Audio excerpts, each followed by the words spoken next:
헌법재판관 어떻습니까? 헌법재판관에 대해서는 이미 3인에 대해서 국회에서 인사청문회 절차를 끝내고 네. 아마 국회에 이제 곧 그 의결을 받을 것 같은데 네. 그런 경우엔 직무대행이 헌법재판관을 임명할 수 있다고 생각하십니까? 제가 이해하는 헌법 규정과 헌법 내용에 비춰보면 국회 선출 몫인 헌법재판관 3인에 대해서는 국회에서 적법 절차에 따라서 선출 결의를 한다면 역시 임명권자가 임명을 해야 되는 것으로 생각합니다. 예. 그러니까 후보자도 얘기했듯이 대법관도 그렇고 헌법재판관도 그렇고 국회에서 뭐 추천 의결이든 임명 동의 의결이든 하면 네. 직무대행자는 선임해야 된다 그런 생각이신 거죠. 그리고 그건 할 수 있다 정도의 문제가 아니라 우리 헌법 66조 2항에 되게 되면 헌법 수호 의무의 내용 중에 이 헌법기관을 구성해야 되는 의무도 있으니까 그것도 책임이라고 생각을 하시는 거죠. 빠른 시일 내에 임명해야 되는. 네, 위원님 의견에 동의합니다.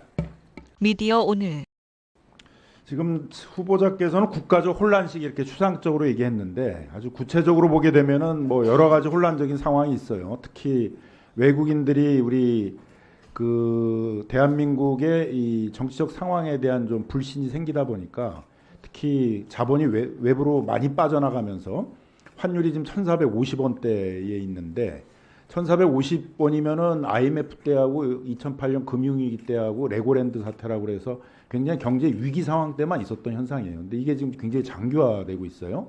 상당히 좀 불안한 상황입니다. 또 트럼프 정부가 1월 달에 이제 등장을 하는데 트럼프 정부하고 당장 협상을 해야 될 것들이 많이 있는데 우리가 이렇게 그 정치가 안정되지 않다 보니까 트럼프 정부가 이제 대한민국을 패싱하는 코리아 패싱 그런 것들도 있고요. 뭐 국가 신용 등급도 떨어지고 있고 국가 이미지도 굉장히 안 좋아지고 있고 그래서 이제 국민들이 빨리 이 탄핵 국면이 좀 정리가 되고 그래서 탄핵 재판이 조기 종결되고 다시 이제 선거를 통해서 민주적 정부가 빨리 들어서길 바란다. 뭐 이런 것들이 일반적인 여론인 것 같습니다. 어떻게 생각하세요? 제가 언론 보도라든지 주변 분들하고 걱정하면서 나눈 말씀, 기본적으로 위원님 말씀하신 거하고 같은 인식을 하고 있습니다. 예, 그 다음 장으로 이제 넘어가 보겠습니다.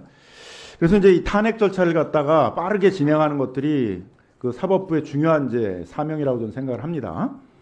박근혜 대통령 탄핵 절차 때 90일이 소요됐는데 그때는 이제 뭐 미르재단, 뭐 최순실, 뭐 뇌물 그래서 뇌물죄에 있어서도 여러 사건들이 있었고 직권남용죄 관련해서도 여러 가지 사건들이 있었고 뭐 외환 뭐 부분도 있었고 아주 여러 가지 사건들이 많았기 때문에 이제 시간이 많이 소요될 거로 예상을 했는데 그때도 90일 이내에는 끝났습니다. 3개월 내에는. 이번 사건의 경우에는 딱 두 개예요. 탄핵 내용이.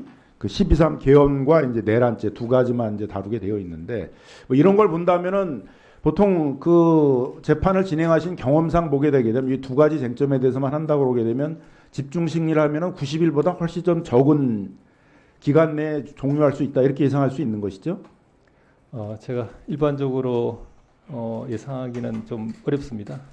그 점은 좀 특히 다른 국가 헌법기관이고 그다음에 피탄핵 소추인 측의 어떠한 보통 이렇게 국민적인 관심이 있고 네네. 빨리 종결을 해야 되는 사건이다라고 있으면 네. 재판의 진행상 충분히 집중 심리를 통해 가지고 재판을 빨리 진행할 수는 있는 것이잖아요. 네, 전적으로 공감하는 말씀입니다.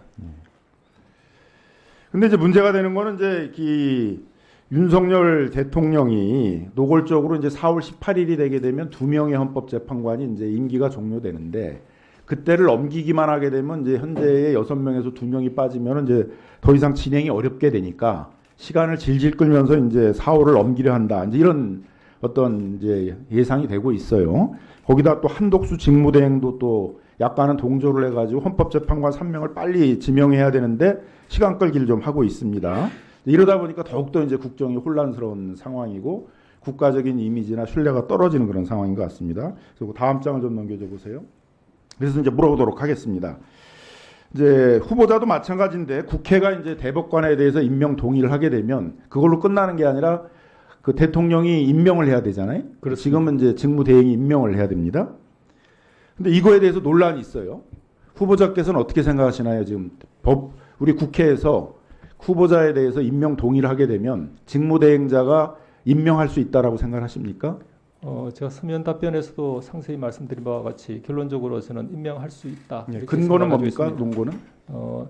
대법원장이 실질적으로 관련 법률에 따라 제청권을 행사했고 대통령이 그 제청을 수용해서 국회에 임명 동의 요청서를 보냈습니다. 그리고 국회가 오늘 이 청문회를 거쳐서 저를 대법관으로 적격이 있다고 판단해서 동의해 주신다면 실질 요건은 다 갖췄다고 생각이 듭니다. 예. 그렇게 된다면 임명 동의안 보낸 취지라든지 아니면 우리 헌법에서의 그런 달성하는 목적이 충분히 이루어졌다고 생각합니다. 그럼 헌법재판관 어떻습니까? 헌법재판관에 대해서는 이미 3인에 대해서 국회에서 인사청문회 절차를 끝내고 네. 아마 국회에 이제 곧 그 의결을 받을 것 같은데 네. 그런 경우엔 직무대행이 헌법재판관을 임명할 수 있다고 생각하십니까? 제가 이해하는 헌법 규정과 헌법 내용에 비춰보면 국회 선출 몫인 헌법재판관 3인에 대해서는 국회에서 적법 절차에 따라서 선출 결의를 한다면 역시 임명권자가 임명을 해야 되는 것으로 생각합니다. 예. 그러니까 후보자도 얘기했듯이 대법관도 그렇고 헌법재판관도 그렇고 국회에서 뭐 추천 의결이든 임명 동의 의결이든 하면 네. 직무대행자는 선임해야 된다 그런 생각이신 거죠. 그리고 그건 할 수 있다 정도의 문제가 아니라 우리 헌법 66조 2항에 되게 되면 헌법 수호 의무의 내용 중에 이 헌법기관을 구성해야 되는 의무도 있으니까 그것도 책임이라고 생각을 하시는 거죠. 빠른 시일 내에 임명해야 되는. 네, 위원님 의견에 동의합니다. 자, 그런데 이제 문제가 되는 거는 이제 어쨌든 그 다음 장을 좀 넘겨줘 보세요. 이게 많이 이제 시간을 끌고 있는데 그럼 이제 탄핵 재판을 신속하게 좀 진행해야 되는 문제가 있어요. 네. 먼저 이제 송달부터 안 받고 있는데 이렇게 이제 그 상대방이 송달을 안 받을 때는 어떻게 법원에서 처리를 할 수가 있습니까? 송달은 기본적으로 법원, 탄핵 심판을 말한다면 헌법재판소의 책임이고 권한입니다. 우리 법이 그러한 경우까지 예상해서 유치 송달 같은 보충 송달 방법이나 발송 송달 등 조치를 다 갖춰놓고 있습니다. 네, 그러니까 보충 송달, 유치 송달하고 그것도 안 받게 되게 되면 발송 송달을 처리할 수 있는 것이죠. 네, 지금 헌법재판소 그렇게 하겠다고 그러는 것이죠. 네, 재판기관의 책임하에 그렇게 할 수 있고 또 해야 되는 것으로. 그런데 변론도 집중해서 할 수가 있는데 뭐 네. 일주일에 2번씩 뭐 한 대라든가 이런 것도 충분히 가능한 거죠. 탄핵 재판에서도. 사건에 따라서 그리고 신속한 재판과 공정한 재판을 동시에 충족시켜야 될 사안이라면 당연히 그렇게 하고 또 할 수도 있다고 생각합니다. 그다음에 이제 변호인을 선임하지 않고 이제 선임한다 그러면서 시간 질질 끌고 있는데 이런 것도 헌법재판소에서 필요하면 국선 변호인을 선임해가지고 진행할 수 있는 것이죠. 일반적으로 위원님 말씀하신 그런 절차가 있고 또 그에 따른다고 저는 생각합니다. 증거에 있어서도 국회에서 와서 선서를 하고 증언한 내용에 대해서는 충분히 헌법재판소에서 증거 능력 다 인정할 수 있는 그런 것들이죠.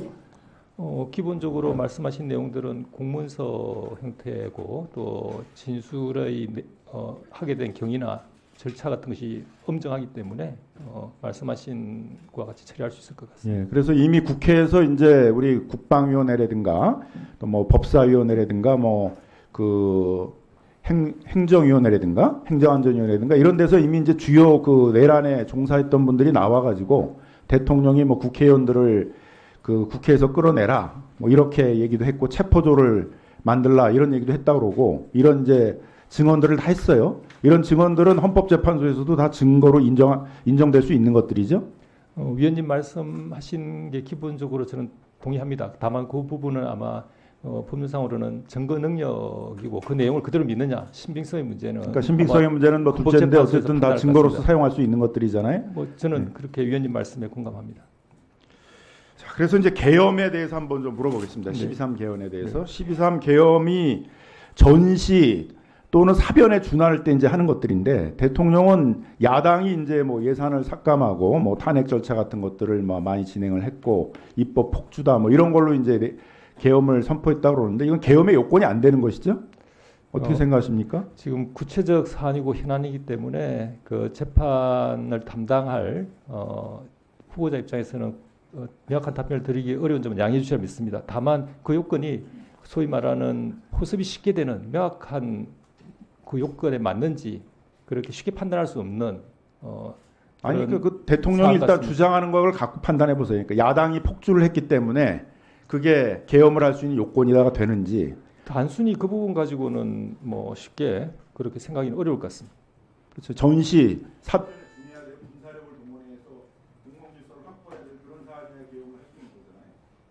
제가 답변 드려도 되겠습니까? 네.